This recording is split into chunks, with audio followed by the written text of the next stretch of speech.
Hello, it is me, Mr. Emmy Goddess, as Bernice likes to call me. I'm sorry, Mrs. Emmy Goddess, or the Emmy Goddess likes to call me. I am feeling a little relaxed here in Emmy Goddess is currently holding the computer camera thing. Give it a little wiggle, love. Say hi to the viewers. Here we go. So if it starts doing that halfway through, you know she's having a seizure. I haven't made one of these for quite a while, and I kind of quite enjoy doing it because I like looking at myself unashamedly and sadly. Oh my God, stop! What? So anyway, there's a point to this. I've wasted a whole minute already. That's terrible, isn't it? It's just like my life. And you have a go at me for wasting time on my videos. This is just really going to interfere with my gaming later on when you're uploading it, and I'm going to be really shitty. Get on with it. Say la vie.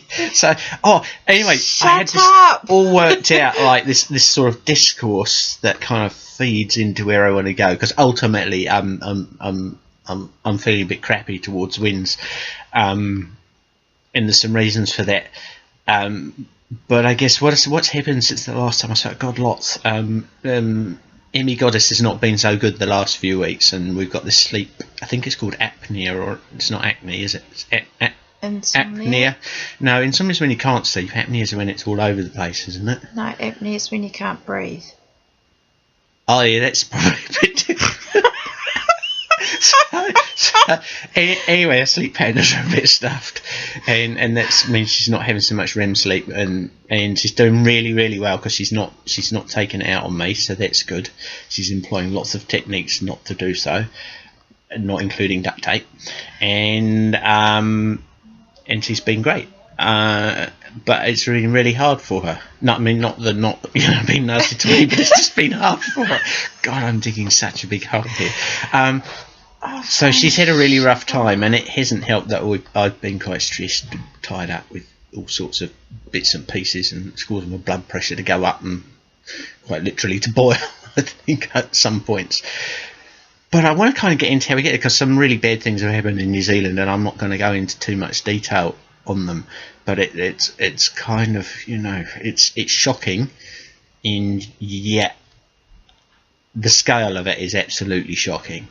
And yet a little bit not surprising when you feel sort of marginalised, which I must admit to, in a way, feeling that way in our current society, because we're the beneficiaries, so we're evil, clearly, and that.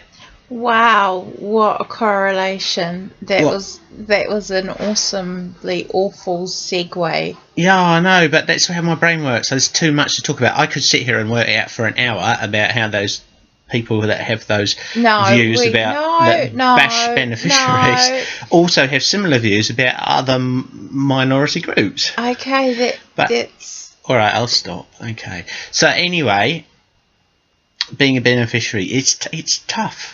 Especially sickness beneficiary.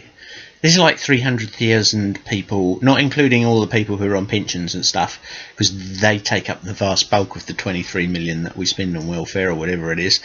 No, it's more than that, hundreds of millions. So well over half of that, 70% I think of the welfare budget goes to people who are getting pensions in superannuation and stuff. And then you've got these other poor 300,000 of us who...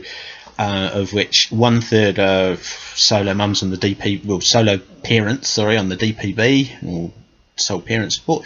And, of course, they're apparently pumping out all these kids, and yet actually the average is 2.1 kids per household. So you're debunking that.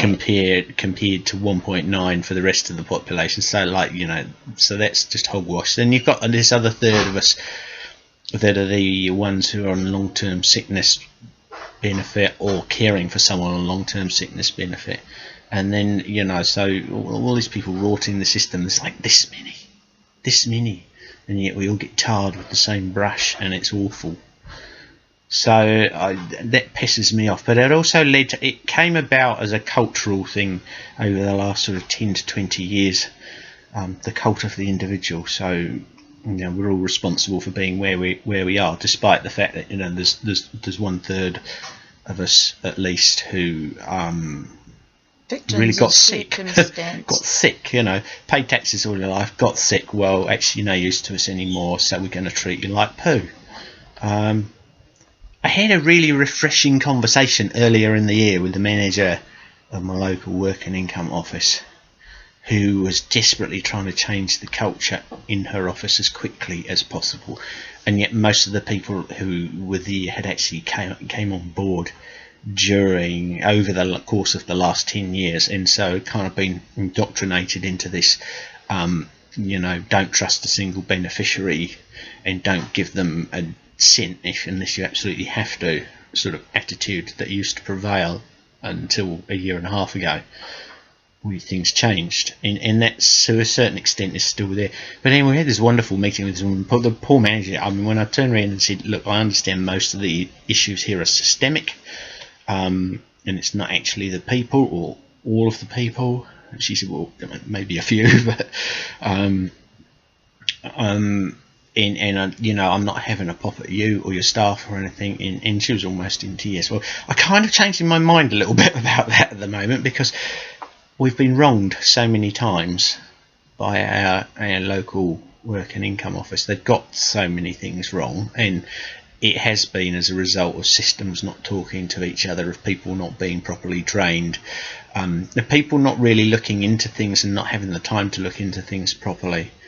When we first went on benefits, we're okay for the first couple of months, just sort of getting through, and I still had some redundancy pay left and so on. But once that had gone, we were sort of in this situation where we couldn't work out how on earth we were supposed to live, and we were going to food banks, and we obviously cut out all our expenses. The thing we really didn't want to have to cut out was Bernice's life insurance policy, because we could never ever get that back again, given her illness, and we had to. It was only about a year and a half later they realised they'd made an awful cock up and backdated a huge amount of money, well, huge in our terms, not really huge in anyone else's, but gave us this backdate, and we sort of said, well, that explains why we couldn't get by then, but we've still been struggling. And more recently, I had a bit of an ongoing thing with them where I requested them to review whether or not internet costs could be part of a disability allowance, because the doctor had said that Bernice should have that because it's about her only contact with the outside world, and it keeps her sane and it helps with the cognitive functioning. So the doctor thought that was good value. I asked, that was back in, that was in 2016. The doctor recommended it. We've never been given it, so I started a review process for that in November last year. And an internal review was undertaken first, and I strongly suspect that the person who did the internal review was not the person who made the original decision, because the office couldn't find who made the original decisions. I think they made it up, to be honest. No notation. No notes, nothing recorded in the system. And anyway, I then had to. They upheld their own decision and said, "Yeah, no, we shouldn't. We should have declined your internet costs. Everybody has those." Well, I then got my high horse and went out to prove that no, that's not a standard cost that people in a similar situation to us would have, because you simply can't afford to have unlimited internet when you're on the dole. The money's not there for it. And I then backed that up actually with information on Ministry of Social Development's website that actually said no, its internet use is nowhere near as high for people who are in material hardship and lowest income decile, which is where we sit. So I kind of went through and proved all this stuff and put my submission in, expecting it to go to a benefits review committee hearing, and I hadn't heard back for a few weeks, and so I phoned the local office, and the manager had then moved on to another role somewhere temporarily. She said, "Oh, hasn't anyone called you?" I said, "No." She said, "Oh, I've overturned the decision before it went to review committee. I thought, oh, that's good. That saved the taxpayer some money. And so anyway, we were expecting to hear back fairly soon that, add a bit more money in and maybe give us a bit of a backdated payment. Time went by, and we're now 2 or 3 weeks on since that. I think we're in our 3rd week now.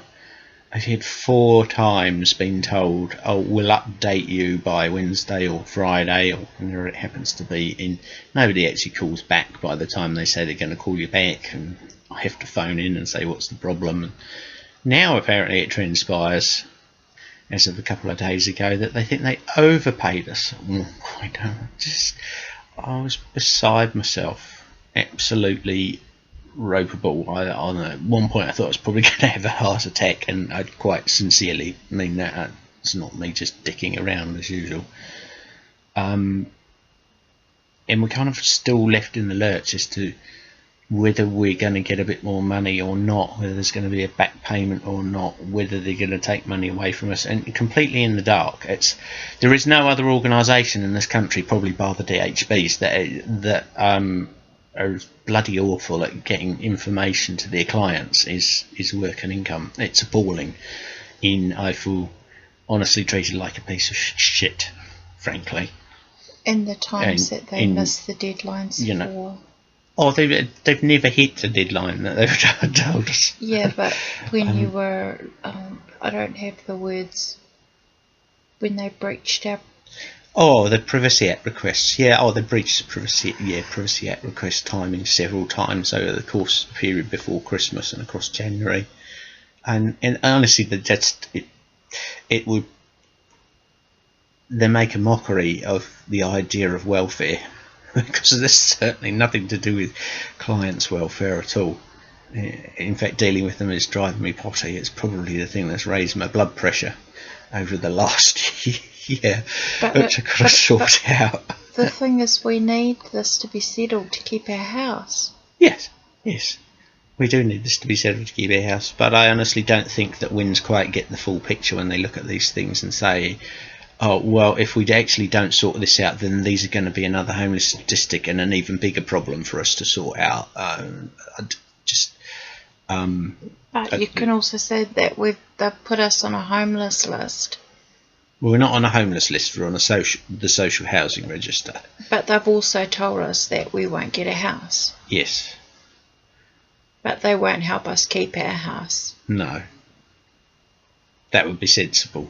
So could you expand on that a little? I don't know much enough about that, but that is it in a nutshell. Yeah, we live in a upper hut, and there's 100 people on the waiting list, 400 people homed in the 400 houses they've got. So we're sitting at 20% of the people who need a house not being housed in upper hut.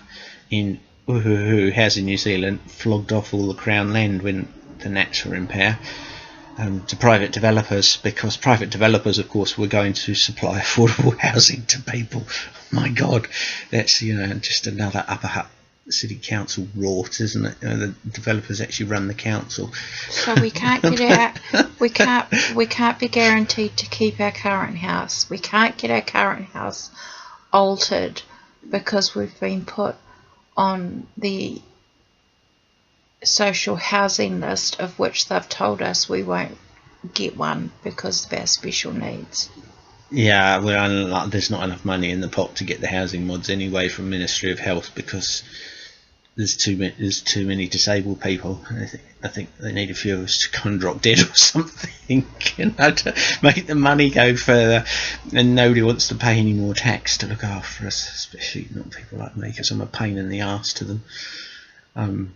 Keep pointing these things out. The other great thing I found out, this was amazing, reduced price doctor visits, which I really appreciate. We get our doctor's visits for $18.50 instead of $46 or something for our doctor now, because we have community services card. So anyway, we phoned up the other day because Bernice needs some more medication, so we phoned up to get a repeat prescription, and I went in to get that and picked it up, and the lady at there said that'll be $24. I said, It's all reduced price now on the community services card. Oh, that's only if you have an appointment. But my wife is too sick and disabled to come in and have an appointment, so we're doing this and save the appointment for someone else. That makes more sense. Can we get the reduction? No. So wait, just you kind of like back the horse up here. So by doing the right thing, you get pinged, and that seems to be the general theme throughout a lot of the public services that we're dealing with at the moment. By doing the right thing, you're worse off. You know, we could alternatively attempt to get Bernice to the doctors for an appointment just to get her pills cheaper, and someone else won't get that appointment, and we then have to find the money to get the petrol to get to the doctor, and we have to hope that Bernice doesn't have a seizure while she's there, so that we can save $6 and spend it on petrol instead and keep the petrol companies happy. But they get that anyway because I have to drive down there. So I don't know how it all works. I'm lost, I'm confused. It's making no sense to me, and as you can see, I've been tearing my hair out. Well, given you should perhaps, you understand legislation inside and out, and you understand policy inside and out, and in all the meetings that you've had, there's been a positive response to what you've said. Yeah, but then it feels like they've been holding us up in correcting this mistake requested specifically by our doctor, so that they can find a loophole to actually scare us by saying, actually, we're going to take money off you. That's how it feels to me. I suspect what's actually happened is that they've gone, oh, look, we've really screwed things up here in multiple places, because we never really pay much attention and nobody else has ever really bothered to take us to court over it or anything, which is where we want to go next. I want the life insurance policy back.